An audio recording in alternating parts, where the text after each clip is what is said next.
أولئك هم المفلحون إن الذين كفروا سواء عليهم أنذرتهم أم لم تنذرهم لا يؤمنون ختم الله على قلوبهم وعلى سمعهم وعلى أبصارهم غشاوة ولهم عذاب عظيم ومن الناس من يقول آمنا بالله وباليوم الآخر وما هم بمؤمنين يخادعون الله والذين آمنوا وما يخدعون إلا أنفسهم وما يشعرون في قلوبهم مرض فزادهم ولهم عذاب أليم بما كانوا يكذبون وإذا قيل لهم لا تفسدوا في الأرض قالوا إنما نحن مصلحون ألا إنهم هم المفسدون ولكن لا يشعرون وإذا قيل لهم آمنوا كما آمن الناس قالوا ونؤمن كما آمن السفهاء ألا إنهم هم السفهاء ولكن لا يعلمون وإذا لقوا الذين آمنوا قالوا آمنا وإذا خلوا إلى شياطينهم فقالوا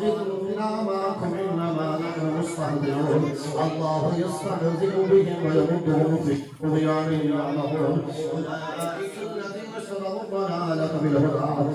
فما ربحت تجارتهم وما كانوا مهتدين فمثلهم كمثل الذي استوقد نارا فلما أضاءت ما حوله ذهب الله بنورهم وتركهم في ظلمات لا يبصرون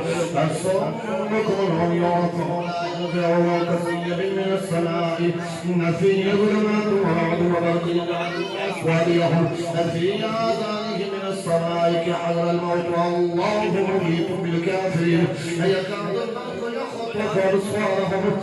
كلما أضاء لهم مشوا فيه وإذا أظلم عليهم قاموا ولو شاء الله لذهب بسمعهم وأبصارهم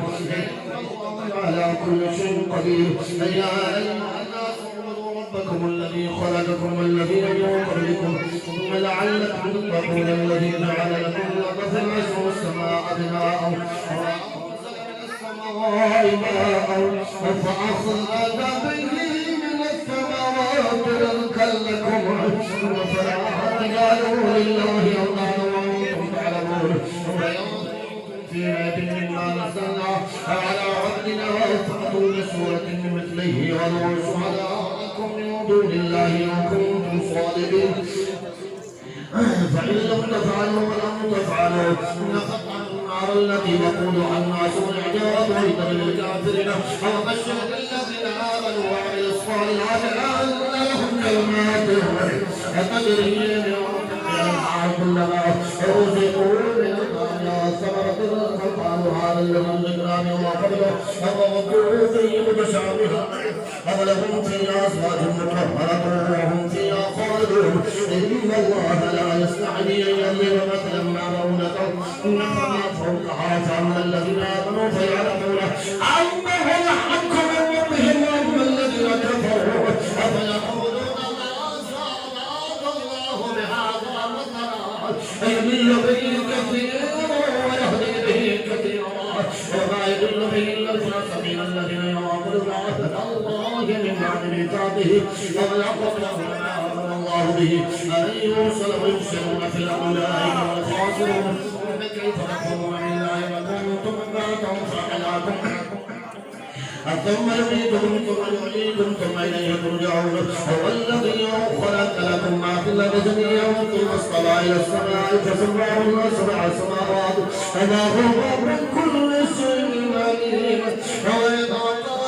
ربك للملائكة إني جاعل في الأرض خليفة قالوا وأجعل فيها من يفسد فيها ويسفك الدماء ونحن نسبح بحمدك ونقدس لكم فقال إني أعلم ما لا تعلمون وعلم آدم الأسماء كلها وعرضهم الملائكة فقال أنبئوني بأسماء هؤلاء إن كنتم صادقين وقالوا سبحانك لا علم لنا إلا ما علمتنا إنك أنت العليم الحكيم قال يا آدم أنبئهم بأسمائهم فلما أنبأهم بأسمائهم قال أنا أقول لكم إني أعلم غيب السماوات والأرض وأعلم ما تنكرون وإذ قلنا للملائكة اسجدوا لآدم فسجدوا إلا إبليس واستكبر وكان من الكافرين فقلنا أيها المستمعون فذوقوا الجنة وكن عاملها إنما غابت عنكم شئتما ولا تكرما إن هذه الشجرة فتكونا من الصالحين.